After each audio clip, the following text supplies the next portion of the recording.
여러분 안녕하십니까? 이동호의 초대석입니다. 이동호 초대석은 우리나라 최고의 전문가들을 모셔서 관련 이슈에 대해서 이야기해보고 토론해보는 시간입니다. 매주 월요일은 지난주에 처음 시작했죠. 북한 인권에 대한 최고의 전문가인 서상범 대표를 모셔서 북한 인권에 대한 현재 상황과 그리고 전망에 대해서 대화를 나누는 시간입니다.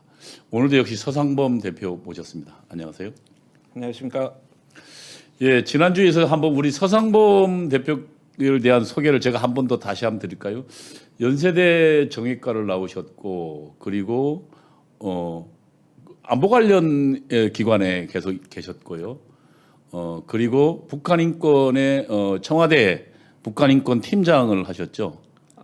그 청와대 행정관을 했고요. 예. 네, 나와서 정부의 북한 인권 팀장을 했습니다. 북한 인권 팀장을. 네네. 그래서 그때 북한 인권 팀장 하던 시절에 지금 유엔의 북한 인권을 상정하는 모든 그런 것도 세우지 않으셨어요? 그때 여러분이 도와주셔갖고 했는데 경부고속도로를 만드는 사람이 굉장히 많습니다. 그분들이 다 자기가 경부고속도로를 만들었다고 하지만 그게 혼자 힘으로 된 거는 아니지 않습니까? 예, 저도 이제 그 많은 분들이 하는데 그 일익을 좀 담당했죠. 그 내용을 좀 소개시켜 주시죠. 지금 오늘 할 얘기가 그때 했던 일들입니다. 차차차차 설명을 해드리도록 하겠습니다. 예, 그러니까 그 시청자 여러분, 우리 서상범 대표는 정말 일선에서 북한 인권의 문제를 가지고 실제로 국제사회에서 우리 많은 일들이 북한 인권의 참상을 알게 하고 뿐만 아니라 그것에 관련된 대책을 만드는데 가장 앞장서서 실무적으로 책임자로 일했던 분입니다. 그리고 박근혜 정부 때는 청와대에서 외교안보 수석실의 국장으로 일하기도 했었던 정말 가장 일선에 있는 핵심 전문가를 모신 것입니다. 여러분 이 시간을 통해서 국제사회가 어떻게 북한 인권에 대해서 대처하고 있는지를 여러분 좀 그 내용을 실태를 아셨으면 좋겠습니다. 그리고 더불어서 이 문재인 정부가 얼마나 우리 북녘 동포들의 인권에 대해서 외면하고 있는지 그 내용도 그리고 그 비참한 북한 동포들의 실상도 함께 알아나가는 그런 시간이 되었으면 합니다. 제가 지난 시간에도 말씀드렸습니다만 북한 인권의 문제는 정말로 우리가 가져야 될 최고의 가치의 문제입니다. 왜냐하면 사람으로 산다는 것은 결국 인권의 문제거든요. 생명권과 자유권에 관한 문제고요.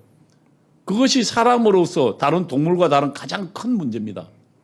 그런데 우리 동포님 반쪽은 지금 북한에서 최악의 사람 같지 않는 대접을 물론 그 체제에 충성하는 몇몇 사람을 제외하고는 더군다나 우리가 관심 있는 북한의 기독교인들은 죽음의 고통 속에서 살고 있거든요. 그리고 정치범 수용소에 약 15만에서 20만 가량이 지금 수용되어 인간 이하의 대접을 받고 있다는 여러 관련 정보들이 있습니다. 그럼에도 불구하고 우리는 그들의 그 처참한 인권 실태에 대해서 우리는 한 번도 관심도 가지지 않았고 그리고 우리 국내에 많은 대응 조치를 하지도 않았거든요. 저는 우리 이 대한민국 사회가 북한 인권을 외면하는 것은 죄악이라고 생각합니다. 지난주 했던 우리가 1시간 했었죠. 그 내용을 좀 간단하게 요약하고 또 다음 논의로 좀 넘어가 볼까요? 예, 지난 시간에 말씀드린 거를 간단히 요약을 하자면은 인권이라는 거는 사람이 태어나면은 모두가 자동적으로 가지는 가장 최고의 권리다라는 것을 말씀드렸고 북한에 있어서 인권 문제는 정권의 생사를 가르는 정권을 겨루는 비수와 같다 그런 말씀을 드렸습니다. 그때 왜 비수라 그랬죠? 그 얘기를 갖다 오늘 좀 풀어서 설명하려고 합니다. 네. 그러니까 지난주에 제가 말씀드린 거는 이제 국제사회에서 인권 문제를 들어서 북한 정권을 비난을 하면은 최고 지도자 입장에서는 위신이 손상되고 그러면은 이제 정통성도 훼손될 수 있다. 여기까지 설명을 드렸습니다. 그러니까 지난번 지금 기억나는 거 보면 아니 지금 전 세계가 우러러 보고 있는 지도자여야 하는데 그리고 그렇게 선전하고 있잖아요. 예, 그렇습니다. 그런데 그 지도자가 지금 최악의 독재자다라고 비난받는다면 그러니까 지금 북한 입장에서는 자신의 선전이 거짓말이라는 게 들통나는 순간이잖아요. 예, 예, 그렇습니다. 예, 그래서 일단 우선 위신 문제가 북한 체제의 전체적 문제네요. 뭐 그렇죠. 왜냐하면 어버이 수령이 네네. 그러니까 전 세계에서 비난받는 독재자라면 네네. 뭐 그들은 정말로 설 길이 없는 거죠. 예, 예. 그래서 우리 지난 시간에 본 것처럼 뭐그 북한 체제나 그 지도자 얘기만 나와도 길길이 뭐 날뛰는 게 예, 예, 그렇습니다. 근데 이제 그 다시 한번 생각을 해보면은 그 위신이 손상되고 체면이 떨어져서 국민들한테 볼 면목이 없다 정도 갖고서 그렇지. 체제 위기다, 정권을 겨루는 비수다라고 표현하는 건 좀 과장이 아니냐. 좀 오바라고 생각할 수도 있겠죠. 예, 그렇게 그거를 갖다 좀 설명을 합니다. 그래서 오늘은 이제 북한 인권 문제가 북한 정권을 겨루는 비수가 된 그 결정적인 계기가 된 보고서를 먼저 소개해드리고 그리고 얘기를 풀어 나가려고 합니다. 준비된 동영상을 잠깐 보시죠.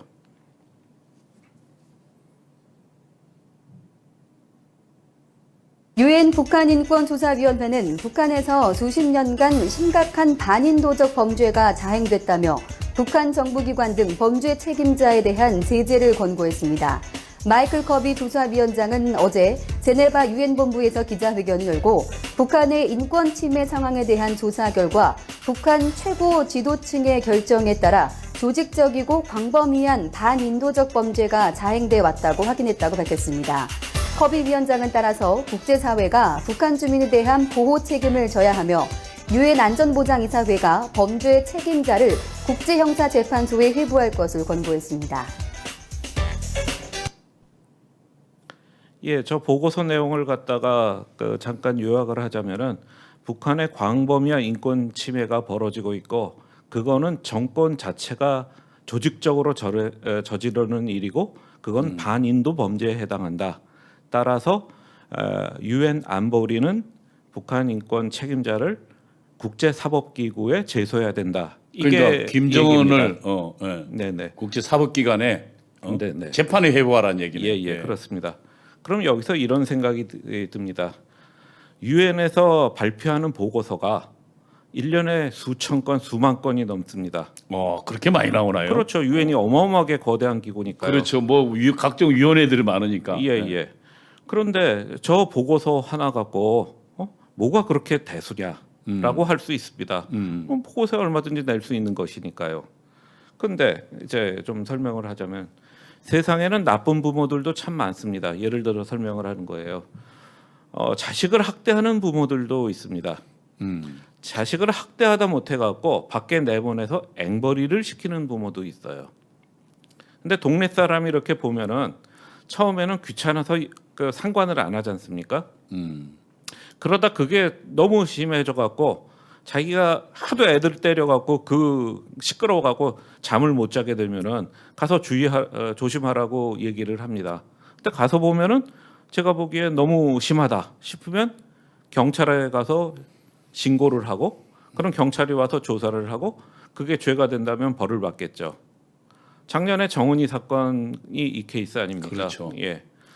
분명히 경찰에 하도 심하니까 주민이 경찰에 신고했는데 경찰이 나와서 살펴보니까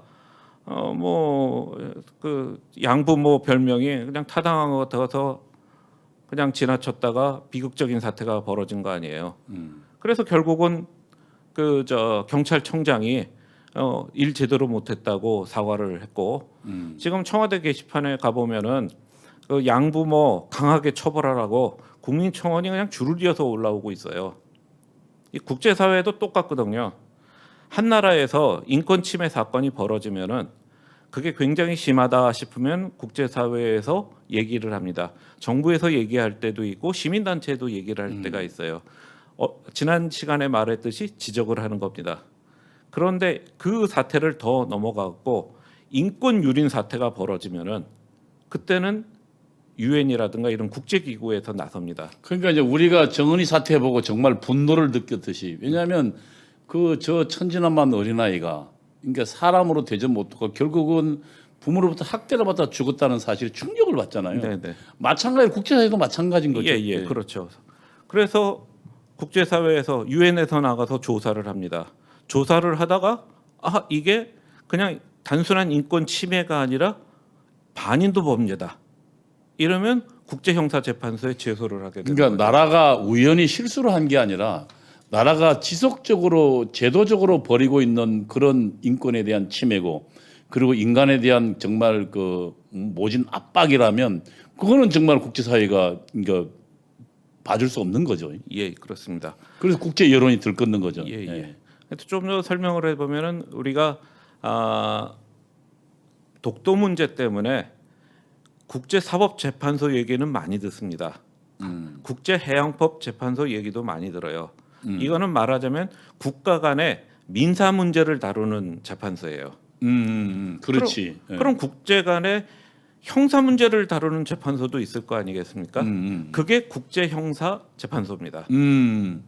그러니까 그냥 민사 말고 지금 보고서는 김정은을 그냥 아예 형사로 우리 대한민국이라면 구속시켜라 뭐 이런 얘기네요. 예. 그런 거 비슷합니다. 그러니까 이거 아마 이 체제에 대해서는 2주 후에 좀 더 자세히 설명을 드리겠습니다. 복잡하죠 국제법이. 간략하게 설명하면 국제형사재판소에서 다루는 범죄가 4가지 종류가 있습니다. 하나는 침략 범죄, 전쟁을 일으키면은 범죄입니다.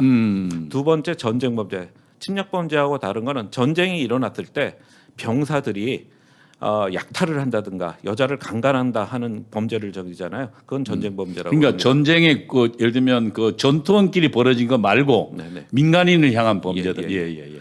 그리고 집단 학살죄가 있습니다. 제노사이드. 사람을 갖다 그냥 대량으로 살상하는 범죄죠. 그렇죠. 그리고 마지막으로 반인도 범죄가 있습니다. 제노사이드는 그러니까 홀로코스트 같은 거네. 그 예, 지금 그렇습니다. 이태인 네네. 그러니까 독일의 그 나치들의 유대인 학살 같은 예. 경우에. 근데 이 4대 범죄에 대해서는 좀 특징이 있는 게 공소시효가 없습니다.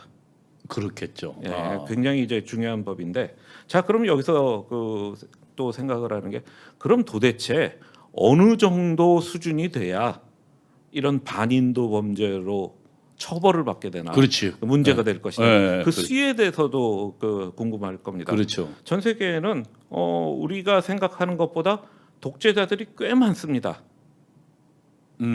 우리가 독재 정부 시절에는 신문에서 세계에 있는 독재 정부가 무너지는 기사를 많이 실었어요. 근데 우리가 민주화되고 난 다음엔 우리가 벗어나고 나니까 독재 정권에 대한 그 관심을 많이 잃었는데 전 세계에서 국가가 유엔 회원국이 한 198개국 정도 되고 유엔에 가입하지 못한 나라가 한 10몇 나라. 그리고 이제 국가라고는 부르짖는데 국제사회에서 보기엔 쟤는 국제라기보다는 옆 나라에 있는 괴뢰 국가다 해서 저건 국가가다 하는 나라가 좀 몇 나라 해갖고 한 210개 정도 전 세계의 국가가 어쨌든 있어요. 국가라고 할 수 있는. 네네. 예. 그 중에 독재자라고 할 수 있는 사람이 한 30명 정도 됩니다. 그렇게나 많은가요? 상당히 많습니다. 오. 우리가 관심을 안 기울여서 그렇죠. 그럼 그 독재자가 벌이는 그것도 두 가지로 나눌 수 있는데 독재는 하지만 인권 침해를 안 하는 독재자도 있어요. 정치적 권력만 잡으면은 야당만 타협하고 그리고 이제 그 국민을 수탈하고 인권을 유린하는 그런 독재자도 있어요. 좀 예를 들어 좀 설명드리죠. 앞에 헤르키 에르테리아 대통령이라고 있는데 이분이 이제 1990년 초반에 이제 독립을 하고 나서 지금까지 이제 대통령을 하고 어느 있어요. 나라입니까? 에르테리아 대통령입니다. 전 이름도 처음 들어. 홍해에 붙어 있는 나라예요. 아프리카 쪽에. 아프리카 쪽에. 예. 그 가끔가다 이제 청해 부대가 아덴만에 파견 나갈 때 이 앞바다에서도 이제 그 활동을 한다는 뉴스가 가끔 나오게 하는데 우리나라 국민들한테는 별로 관심이 그러니까 없는 그 나라입니다. 아프리카와 그다음에 그 뭡니까 그 중동 그 사이에 있는 바다 네네. 그걸 끼고 있는 그 네네. 나라네요. 예. 예. 아프리카 북쪽이군요. 예. 이 나라는 특징적인 게 전 세계 최악의 인권 탄압국입니다. 언론 탄압국입니다. 그 통계를 보니까 넘버 1이 이 나라고 넘버 2가 이제 북한으로 돼 있어요. 북한보다 더 심한 나라가 더 있군요. 심한 나라예요. 예. 이 나라는 일단 100% 관영 언론입니다. 외국인 특파원 없습니다. 심하죠. 심하네. 그 좀 특징적인 거를 말씀드리자면은 이 나라는 남녀 구분 안 하고 10년간 군복무를 해야 됩니다. 근데 군복무를 어떻게 하냐면은 국가 소유의 탄광에 가서 탄을 캐거나 아니면 도로 보수 공사를 하던가 아니면 건물 짓는데 투입됩니다. 아, 그러니까 그러면 뭐 이렇게 노동 수용소군요. 예, 그렇죠. 군대가 아니고. 이거 국제법 위반입니다. 그러니까 국제 노동법에서 그렇게 이제 강제 징집한 의무병으로 징집한 사람을 갖다 노역을 시키는 거는 강제 노역이라고 그래서 그렇지. 국제법 위반에 해당하는 거입니다. 근데 이렇게 노역을 시키면은 대가를 줘야 되잖아요. 그렇지. 과거 봉건사에나 있었던 일이죠. 과거에 뭐 예를 들면 황제가 진시황 같은 경우 아니 그러면 뭐 중국의 황제들이 이 뭡니까 만리장성 쌓는다고 백성들 징발에 노역시키는 건 그리고 뭐 이스라엘 민족들이 그 이집트에서 했던 노역 그게 내나 그 노역들이잖아요. 그건 그렇죠. 뭐 과거 옛날 원시 시대에 있었던 것들인데. 예, 예. 주 6일 하루 12시간 근무를 합니다. 야. 되게 많이 근무시키죠. 야. 그리고 한 달에 10불 줍니다. 오. 이것뿐만이 아니에요. 에르트리아에 외국인 회사들이 진출해서 공사를 하는 일이 있을 거 아니에요. 그럼 군인을 대여를 줍니다. 군인을. 예. 그럼 그 회사에서 급여를 줘야 될 거 아니에요. 그렇지. 그걸 갖다 이 대통령이 다 가로채요. 오. 그러고도 지금 대통령을 계속 하는 거예요. 예, 예. 선거도 없겠네요, 거기는. 선거 하기는 합니다. 뭐 거의 80% 90% 이상 지지죠. 정치범 수용소도 있어갖고 한 10,000명, 20,000명 그 정도가 이제 그 들어가 있는데 이 나라에 대해서 유엔 인권이사에서 조사는 하고 있어요. 근데 인권 결의안이라든가 뭐 이런 거는 나오질 않고 있어요. 자, 그럼 안 돼. 에리트레아라는 나라군요. 예, 그렇습니다. 에리트레아. 좀 더 심한 나라가 있는데 예. 그 우간다 아시죠? 예, 우간다 뭐. 예. 아민 대통령? 예, 이디 아민 뭐 예, 해가지고 굉장히 뭐. 유명한 독재자가 있었던 예, 데잖아요. 그리고 뭐 아주 기형 복장을 하고 뭐 기행을 일삼았던. 그 사람이 타도되고 정권이 한 두어 번 바뀌다가 무세벤이라는 분이 그 대통령이 되셨거든요. 80년대 중반에 아직도 대통령을 하고 있는데 이분은 좀 더 더해요. 아프리카는 아무래도 한 종족이 한 나라를 만든 경우가 드뭅니다. 그래서 다수 종족, 소수 종족끼리 분쟁을 일으키는 경우가 있는데 종족 간에. 이분은 이제 우간다 최대 종족을 바탕으로 해서 정권을 잡았는데 전 인구의 한 6분의 1 정도 되는 소수 종족이 이 사람에 대해서 반대를 하거든요. 한 600만 정도 된답니다. 그 600만 명의 95%를 수용소에 가뒀어요. 이야. 그러니까 전 국민의 6분의 1이 정치범 수용소에 갇혀 있는 거예요. 전 국민 6분의 1이. 야. 네. 그럼 그 수용소 상황이 어떠느냐? 한 4,000명당 한 명씩 화장실을 만들어 줬답니다. 4,000명이 화장실 하나 쓴다고 생각해 보세요. 그 사람들 어떻게 먹고 살아요? 글쎄요. 뭐 이제 농사를 지어서 먹고 사는지 외부에서 식량을 지원해 주는 그러니까 정부에서 다 식량을 대주진 않을 거냐. 대주진 아무 않겠죠. 일도 안 하고 먹고 살도록 만들진 않을 거 아니에요. 그렇죠. 갑자기 뭐 강제 노역을 시키겠죠. 이분 이런 엄청난 분인데 최근에 보고서를 보니까 그 수용소에서 10세 이하 아동들이 일주일에 15,000명씩 죽어간다는 보고서도 나왔어요. 그 수용소에서. 그 보고서가 과장일 수도 있지만은 하여튼만 열악하기 때문에 위생이 열악하고 식량이 열악하기 때문에 많은 아동들이 죽는 건 사실인 것 같아요. 그런데 또 이 대통령이 기독교 신자인데 동성애를 갖다가 정말 싫어해요. 해서 동성애 금지법을 만들었습니다. 그러니까 그 금지법을 만들었는데 초범이면 징역 14년입니다. 동성애가 나쁘다는 거는 뭐 많은 사람들이 얘기는 하고 있지만 그렇죠. 동성애했다고 14년 징역형을 받는다? 초범이면. 예, 재범이면 종신형입니다. 아이고야. 동성애하는 게 종신형을 받을 정도의 중범이다는 데는 의견이 있을 수가 있죠. 근데 아까 얘기했던 에리트레아에는 그래도 유엔 인권조사위원회에서 조사를 하고 있는데 이 우간다에서는 조사도 안 해요. 왜요? 아직 관심이 없어요. 사람들이 사람들이 관심이 없는지 하여튼 유엔 인권이사에서 보기에 요 정도 사안 갖고는 아직 인권이사에서 다룰 만한 문제가 아니다라고 생각하는 그 정도 것 같아요. 사안 가지고는 예. 아니 인구의 그 6분의 1을 정치범 수용소를 만들어서 그 탄압을 하고 예. 그러니까 살펴보면은 유엔 인권이사회에서 관심을 갖고 조사를 하고 그러는 데는 좀 패턴이 있는데 내전이 벌어지던가 아니면 대규모 충돌이 일어나서 유혈 세태가 벌어지는 그런 끔찍한 경우에 주로 개입을 하지 그 정도가 아니다. 그러니까 위생 상태가 나빠서 사람 죽어가는 거는 전 세계에서 흔히 벌어지는 일이잖아요. 그래서 그거는 뭐랄까 좀 다루지 않는 그러니까 그런 유엔 경향이 있는 인권 거다. 이사회에서 뭔가 다룬다는 것 자체가 굉장히 끔찍한 일이 아니면 아예 안 다루는 그 이야기를 좀 하고 계시는 거군요. 예, 그렇습니다. 그러니까 이 정도 나라도 지금 안 다루고 있는데 예. 북한을 다루고 있으니까 이게 얼마나 한 거냐 그 이야기를 하시는 거죠. 예, 그렇습니다. 이야 참 그거 재밌네요. 네. 그래서 유엔 인권이사에서 개입하는 여러 단계가 있는데 결의안까지 나오는 거는 이제 마지막 단계고 그 전에 이제 조사부터 해야 될 거 아니에요. 그래서 특별 보고관이라는 제도하고 또 하나는 이제 전문가 집단이라는 제도 두 개가 있는데 뭐 간단히 아까 특보관 얘기를 하자면은 제가 일할 때는 특보관이 한 20몇 분 계셨는데 북한 인권 말고 말고 유엔에서 인권 이사에서 활동하는 예. 특별 보호관요. 지금은 한 55분이 계시더라고요. 그러니까 그동안 이제 인권에 대한 우려가 많이 더 커진 것 같아요.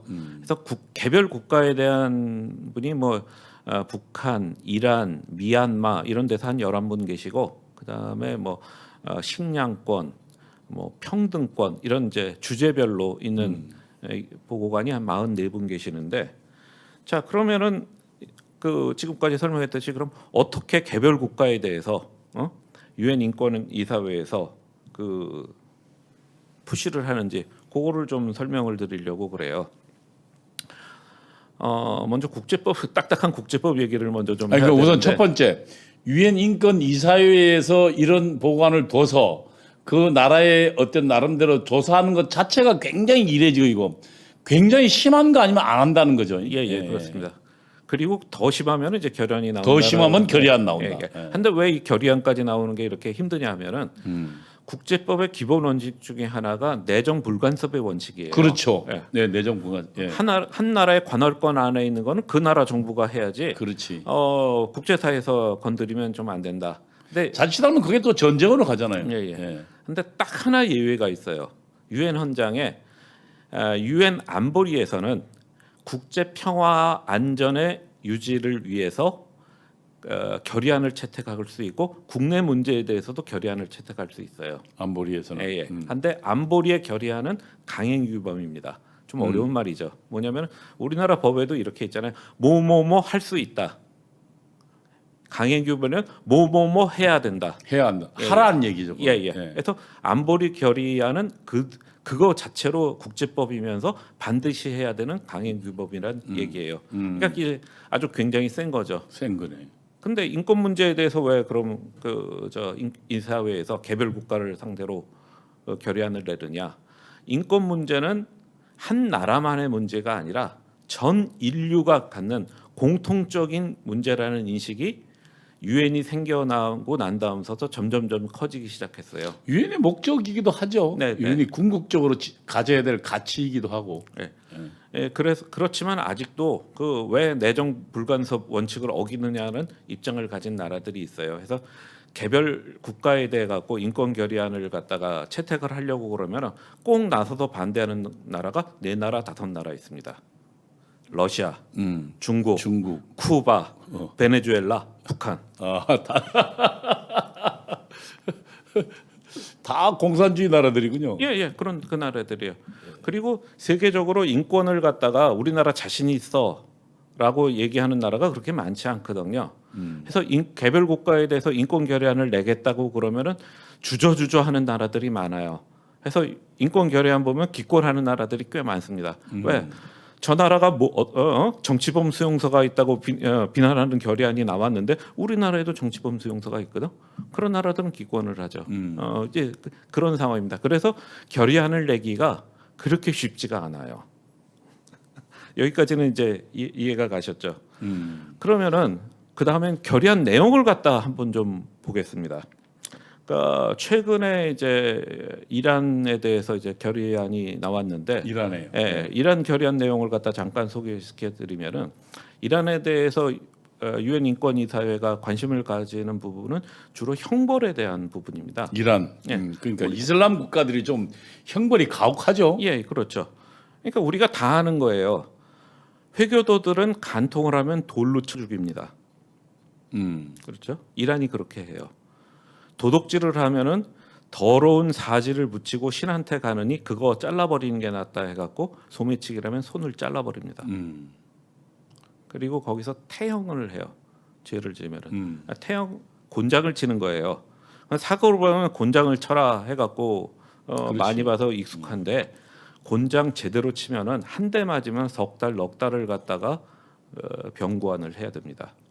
아 그래요? 예, 한번 장정이 몽둥이 갖고 풀스윙으로 엉덩이를 친다고 생각을 해보세요. 뼈가 으스러지겠군요. 그렇죠. 근육이 다 파열다고. 그러니까 장살이란 말이 달리 나오는 말이 아닙니다. 곤장 맞다 사람 죽어요. 그러니까 이거는 너무 비인도적이다 해갖고 그 유엔 인권이사에서 그 결의안을 내서 하는데 결의안 내용이 굉장히 짧아요. 한 장밖에 안 돼요. 근데 앞에 있는 서론 빼놓고 나서 결론 부분만 말씀드리면 몇 개 안 됩니다. 그걸 좀 읽어드릴게요. 유엔 인권 특별 보고관의 임기를 1년 연장한다. 이란 정부는 특보관 활동에 협조하라. 유엔 사무총장은 특보관 활동을 지원하라. 이게 끝이에요. 유엔 인권 결의안 내용이 네. 별 내용이 없네요. 별 내용이 없어요. 자, 그러면 이제 요것보다 좀 수위가 높은 결의안을 갖다가 보여드릴게요. 그러니까 뭐 특보관 활동에 협조하라. 임기 연장한다. 활동을 유엔은 지원하라. 네. 그럼 뭐 어쨌다는 거지? 예. 좀 더 나간 결의안을 갖다가 한번 이게 지금 보여드리겠어요. 이란에 대한 인권 결의안이죠. 네. 예. 최근에 미얀마에서 그 군부가 쿠데타를 일으켜 갖고 정권을 잡았죠. 학살하고 난리가 났죠. 학살하고 난리가 났어요. 그래서 젊은 청년들이 영정 사진 찍고 데모하러 나가고 그러지 않습니까? 여기도 뭐 종족 간의 분쟁도 좀 결합되어 있는 것 같아요. 그것도 있고요. 예. 그러니까 저 시민들이 데모하는데 실탄을 쏘잖아요. 그래갖고 유엔 인권이사에서 미얀마 문제에 대한 인권 결의안을 채택했어요. 그 채택한 내용을 갖다 한번 이제 또 동영상을 보시죠. 보도 내용 한번 들어주시기 바랍니다.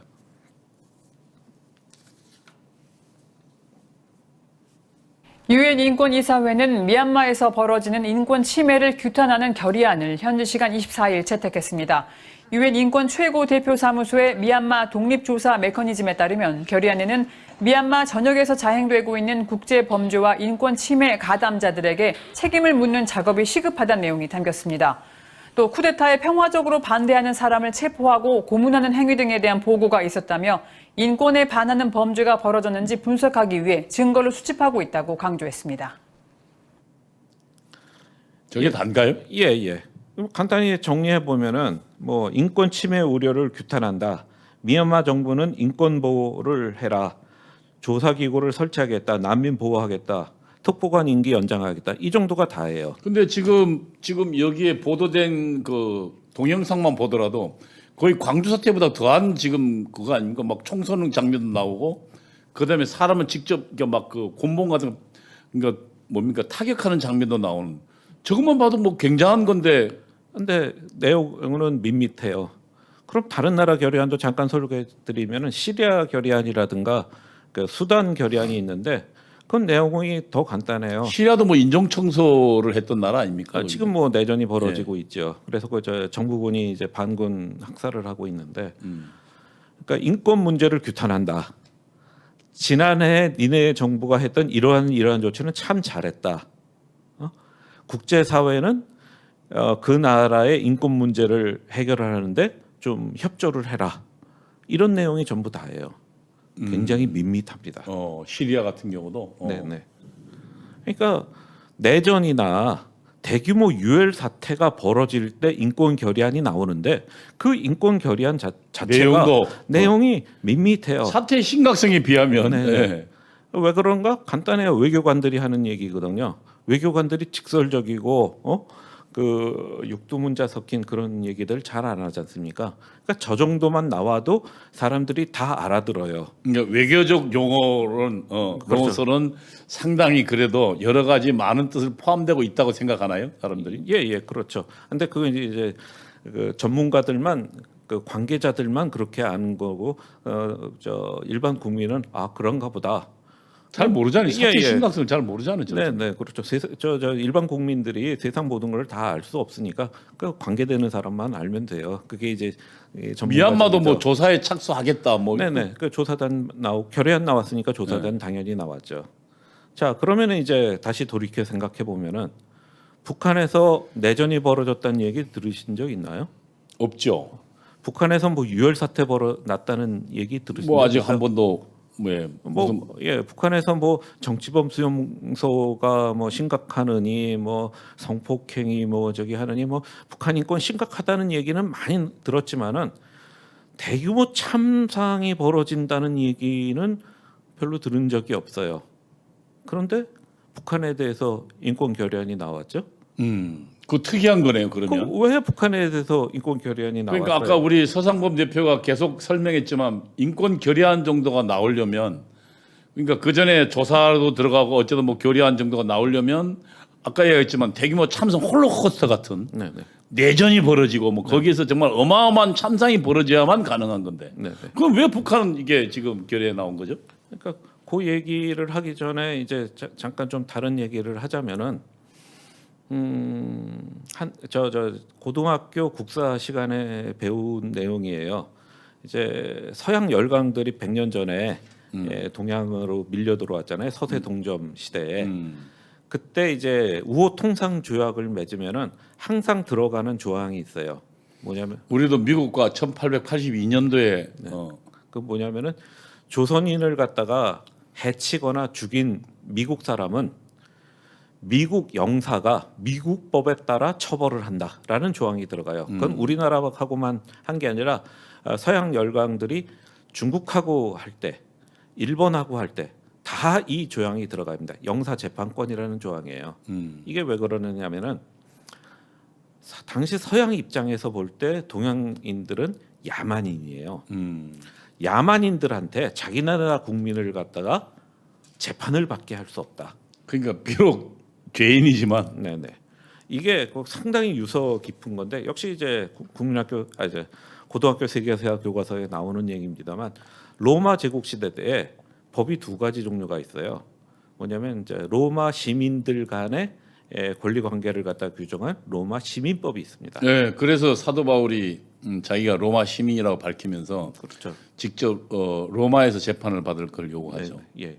그리고 또 하나는 뭐냐면은 로마 시민과 야만인 간의 관계를 규정한 법이 있어요. 그건 만민법이라고 그래요. 만민법이다. 그러니까 이렇게 문명인하고 야만인을 가르는 구분하는 거는 서양의 유구한 전통이에요. 근데 이제 20세기에 넘어와 갖고는 이제 영사 재판권이 다 이제 없어졌어요. 왜냐하면 이제 우리 21세기에 사는 세계 각국의 나라들은 다 문명국이다라고 생각을 하는 거고 국제사회에 책임 있는 당사국이다라고 하는 거예요. 그런데 유엔 인권 이사회에서 인권 결의안을 갖다 맞으면은 한마디로 말해서 너는 문명국이 아니다 야만국이다라고 지적을 받게 되는 거예요. 이게 의미가 굉장히 결국 심한 거예요. 그러니까 정말 대한민국 그러니까 그 예를 들면 어쨌든 지금 북한이 너거는 아예 사람 사는 것이 아니다. 야만의 나라다. 라는 국제사회 낙인이군요. 네네. 그 자체가 그냥 뭐 구체 참상 이런 내용이 안 나와도 네네. 인권 결의에 나오면 네. 그거는 뭐 그 내전하고 수백 명을 죽이는 그런 참상국이니까 이건 아예 너는 사람이 아니다 이 말이에요. 사람 사는 곳이 아니고 야만의 나라다. 네네.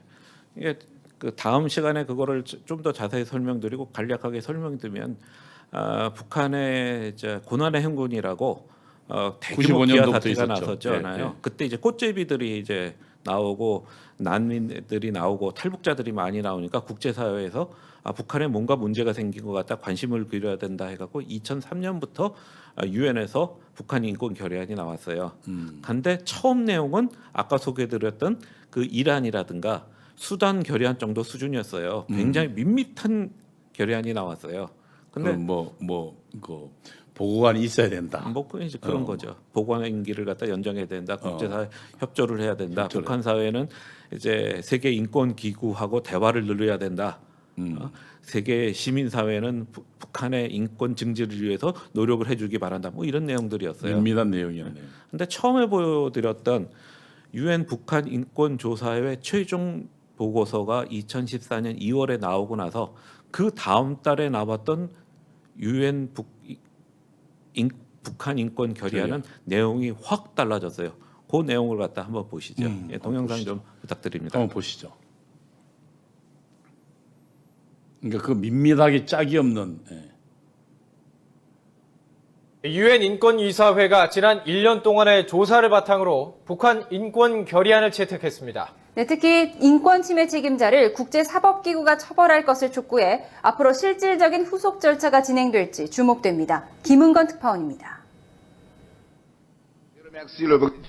유엔 인권이사회는 유럽연합과 일본이 제출한 북한 인권 결의안을 표결로 채택했습니다.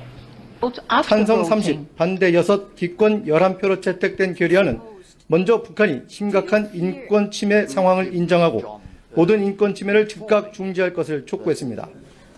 특히 범죄 가해자에 대한 책임을 물을 수 있도록 유엔 안보리가 북한 인권 문제를 국제사법기구에 회부하는 등 적절한 조치를 취할 것을 요구했습니다. The report of the Commission be submitted through the General Assembly to the Security Council for its consideration and appropriate action, including through consideration of referral of the human rights situation to the appropriate international criminal justice mechanism. 결의안은 또 강제 송환 금지 원칙을 준수할 것을 강조해 중국에 대해서도 우회적으로 탈북자의 강제 송환을 자제해 줄 것을 촉구했습니다. 이번 결의안이 유엔 안보리에 상정되더라도 상임이사국인 중국의 반대로 구체적인 결과가 나오기는 어려워 보입니다. 하지만 국제사회에 북한 인권 문제를 계속 환기시키고 이를 감시할 제도적 장치를 마련한 것은 적지 않은 성과로 평가됩니다. YTN 김은건입니다. 예.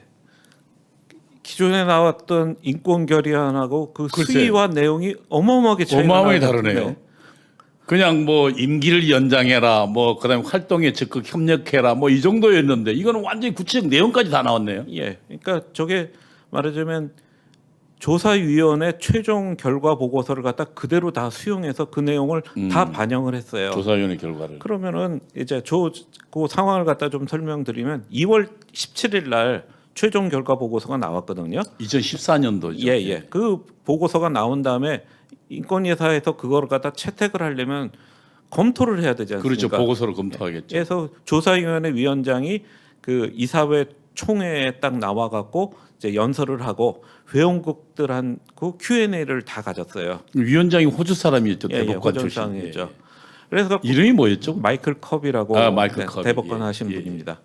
근데 그 분이 이제 그 Q&A 하고 다 하고 나서 개별 국가들이 돌아가서 또 그 보고서를 다 검토를 하고 난 다음에 이 보고서 내용은 전적으로 다 채택을 하겠다라고 결정을 하고 그 보고서 내용을 갖고서 저 결의안을 만든 결의안 나온 거예요. 거죠. 근데 결의안 내용을 보면은 아주 살벌하지 않습니까? 그렇죠. 북한 최고 책임자를 형사재판에서. 형사재판에 넘기라.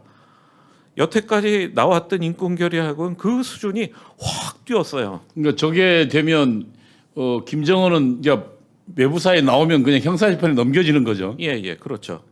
그럼 그 여태 그때까지 2014년까지 안보리가 한 나라의 최고 지도자를 사법 재판에 회부한 게 딱 한 건 있었어요.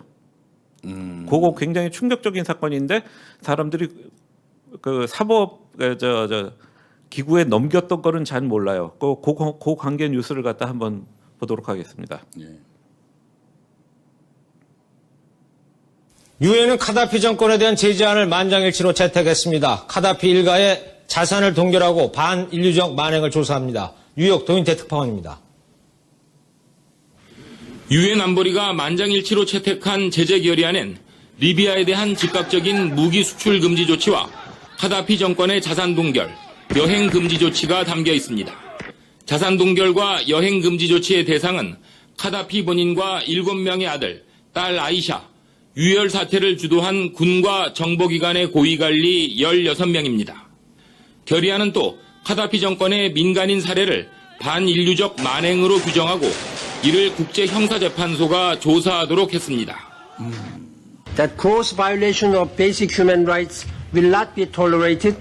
이미 반카다피 입장으로 돌아선 유엔 주재 리비아 대사는 이번 회의에서 국제사회의 지원과 개입을 호소하면서 끝내 울음을 터뜨렸습니다. 미국을 포함한 유엔 안보리 회원국들이 만장일치로 국제형사재판소에 사건을 의뢰하기로 한 것은 이번이 처음입니다. 뉴욕에서 MBC 뉴스 도인태입니다. 그러니까 유엔 안보리의 제재 결의안을 나오면은 되게 상투적으로 나오는 결의 내용이에요. 자산을 동결한다, 여행 금지시킨다. 근데 여기에 뭐가 있냐면은 그 가다피 일가를 국제형사재판소에 제소한다는 얘기가 나오죠. 네. 저게 사상 유엔 안보리에서 사상 처음 있었던 일입니다.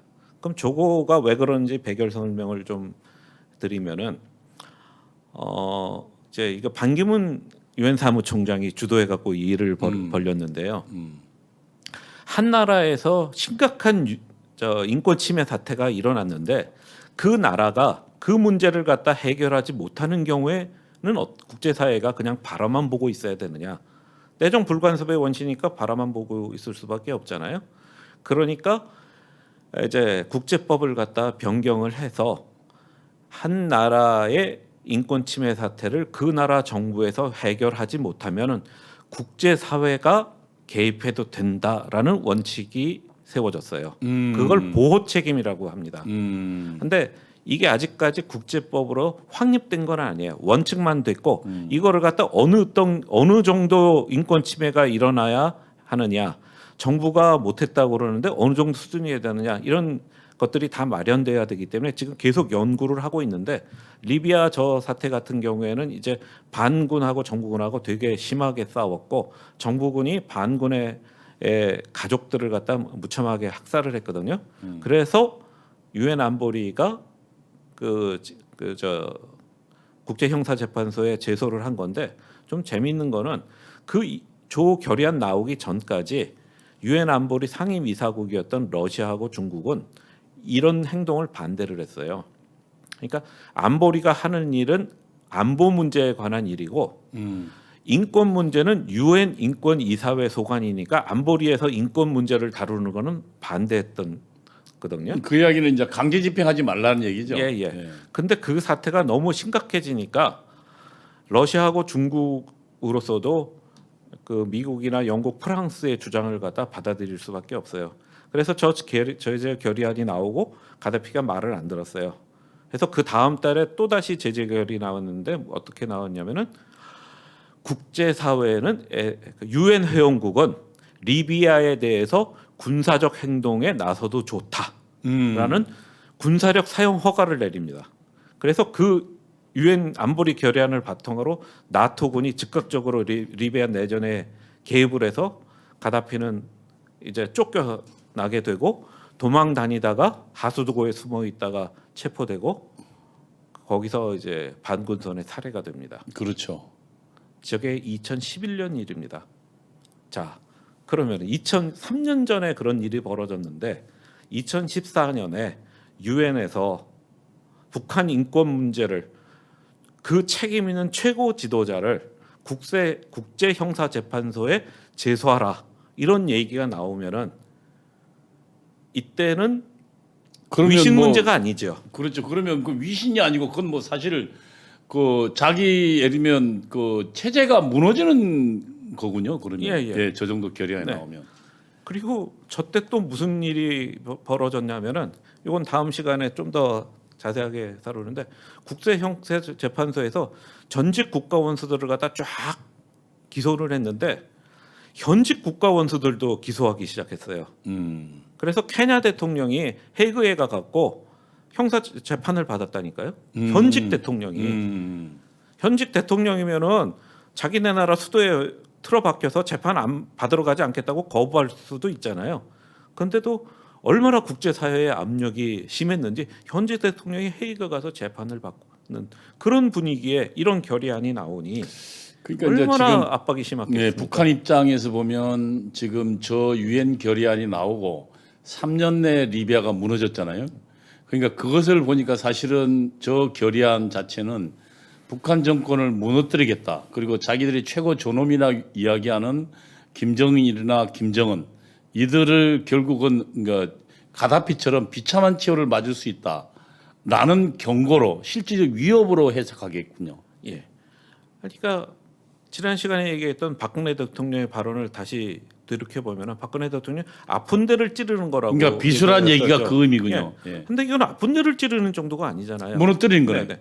그리고 왜 그때 윤병세 장관이 야단 맞았는지 이해가 가시죠. 그러니까 국제사회의 저 흐름을 갖다 스텝 다운하겠다라고 윤 장관이 보고를 한 거고 그래서는 안 된다고 박근혜 대통령이 윤 장관을 갖다 깬 거죠. 지금 그러니까 국제사회는 전부 저 흐름으로 인권 문제는 결단코 예를 들면 주권 국가라 해도 자행돼서는 안 되고 지켜보면 안 되고 우리 인류가 모두 함께 이거를 증진을 해야 되는 문제라고 인식하고 있는데 지금 우리는 대한민국만 거꾸로 하고 있는 거죠, 그러면? 예.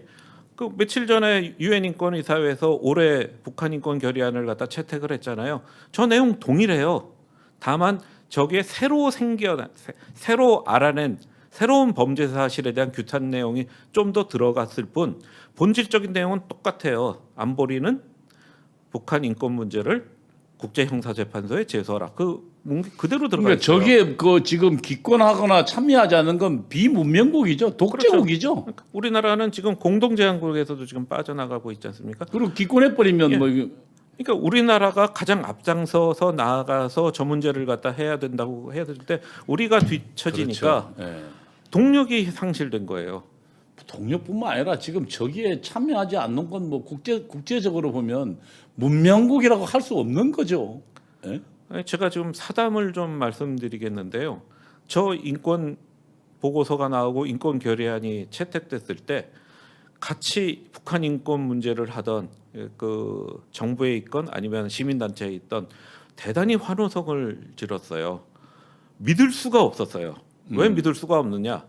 그렇잖아요. 다 밋밋한 결의안만 나오는 인권 그렇지. 결의안에 저게 나오는 게 불과 그 조사위원회에서 1년 조사 활동을 하고 저런 상황으로 가니까 거의 10년, 20년을 해야 저 정도 수준에 갈 거라고 생각했던 게 1년 만에 끝나니까 얼마나 감격에 겨웠겠습니까? 근데 그 흐름이 지금 이어지지 않은 거죠. 그러면 아마 좀 다음 시간에 그런 것들이 어떻게 가능했는지 그 뒷이야기를 좀 당시 저게 그 북한 인권에 대한 조사 보고서가 나왔을 때만 하더라도 조갑재 선생이나 특히 소수의 몇몇 우리 우파 지식인들이 이건 정말 기념비적인 조사 문건이다. 뭐 유엔 헌장에 버금가는 거다라고 이야기를 했었는데 사실은 대한민국에서의 관심도는 굉장히 떨어졌어요. 예. 그러니까 지금 뭐 간단하게 말씀드리면 제가 북한 인권 문제를 설명하려고 나왔는데 지금 북한 인권 실태에 대한 얘기는 단 한마디도 한 게 없습니다. 국제사회에서 북한 인권을 어떻게 본다는 얘기밖에 안 했어요. 우리말에 이런 속담이 있잖아요. 똥 묻은 개가 겨 묻은 개 나무랜다고. 사방팔방에 똥 묻은 개만 있으면 겨 묻은 개가 더러운 개예요. 그런데 똥 묻은 개가 없으면 겨 묻은 개가 가장 더러운 개입니다. 그러니까 인권 문제가 심각하다는 거는 북한만 봐서는 안 돼요.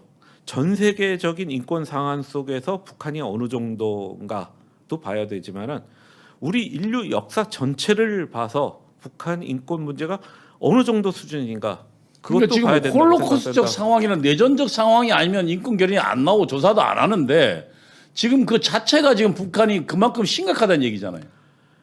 커비 위원장은 이런 말을 한 적이 있습니다. 북한 인권 상황은 홀로코스트보다 더 심하다. 예. 그러니까 다음 시간에는 이제 그 문제를 갖다 이제 설명을 드리겠는데요. 먼저 홀로코스트가 더 심하다. 예, 오늘 이제 얘기했던 가장 결정적인 보고서를 낸 유엔 북한 인권조사위원회의 활동을 중심으로 해갖고 유엔의 인권 체계가 어떻게 구성되어 있느냐 그거를 갖다 다음 시간에 설명을 드리고자 합니다. 예, 너아라 TV 시청자 여러분, 오늘 지금 서상범 대표가 설명해 준 것은 뭐 간단하게 요약드리자면 우선 유엔 인권위원회에 상정돼서 거기에 뭐 나름대로 조사받고 있는 것 자체가 정말 비문명의 극치고 그것이 홀로코스트니 내전인 정말 최악의 상황에서만 유엔이 개입되는데 거기에 지금 북한이 들어가 있는 거고 거기에 또 지금 저런 그 밋밋한 보고서가 이란이나 뭐 이런 것처럼 뭐 사지를 절단하는 사람을 때려서 죽이는 그럼에도 불구하고 그런 밋밋한 보고서가 나왔는데 권고 결의에 나왔는데 우리 북한이 2014년도에 아예 그냥 최고 책임자를 형사재판소에 회부하겠다는 그러니까 그 이전에 나와 있는 그런 리비아 가다피 정도 그래서 가다피는 무너졌잖아요. 그보다 훨씬 센 지금 결의안이 나와 있어서 북한은 결국은 정말 급소가 자기 정권 체제를 무너뜨리는 것으로 인식하고 있어서 이들이 길길이 뛰고 있다. 우리는 그렇게 이해할 수 있겠군요. 그러면은 다음 시간에 우리 서상범 대표를 통해서 어떻게 저런 결의안이 나오게 됐는지 활동들부터 시작해서 그 위원장에 대한 내용들, 그다음에 실제로 참상에 관한 내용들 이런 것들이 계속 이어져야 되겠군요. 오늘 그 대화를 통해서 좀 저희가 역시 좀 깨닫는 것 중에 하나는 우리가 한 동포라고 하는 북한이 그러니까 호주의 지금 대우원장을 지낸 커비 위원장은 홀로코스트보다 심하다. 다시 말하면 유대인의 학살보다 심하다고 했던 그 상황에 대해서 우리가 그동안 너무 둔감하지 않았나라는 그런 반성들을 해봅니다. 우리 오늘 나오셔서 고맙습니다. 예, 감사합니다. 예, 다음 주도 좀 많은 내용들 부탁드리겠습니다. 예, 잘하겠습니다. 예, 고맙습니다. 네, 감사합니다.